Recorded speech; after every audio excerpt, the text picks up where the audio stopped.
আজরাইল রে, জান কবজ করে এত কষ্ট আগে জানতাম না। আজরাইল, আমাকে একটু আসানের সাথে তুমি জান কবজ করো। আজরাইল বললেন, হুজুর, আসমানের নিচে জমিনের উপরে আপনার চাইতে সহজভাবে জান আমি কারো কবজ করি নাই। আল্লাহ আমার উপরে করা নির্দেশ, আমার হাবিবের জান কবজ হবে সবচেয়ে বড় আসানে। হুজুর, আমি যদি আপনাকে আসানে জান কবজ না করি, নবী গো, আল্লাহর লানত আমি ধ্বংস হয়ে যাব। ইয়া নবী আল্লাহ, আমি সেই ভয়ে আপনাকে আসানের সাথে জান কবজ করতেছি। হুজুর গো, আপনি নবীর আগে এবং পরে এত আসানে কারো জান কবজ হয় নাই, হবে না।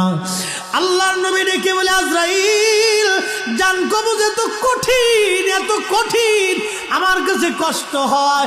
একটা অনুরোধ তোমার কাছে করে দেয় আজরাইল, আমার উম্মতের জান কবজটা তুমি সহজে কইরো। আমার উম্মত গুনাহগার, আমার উম্মত পাপী, আমার উম্মত গুনাহগার, আমার উম্মতের জানটা তুমি আসানের সাথে কইরো।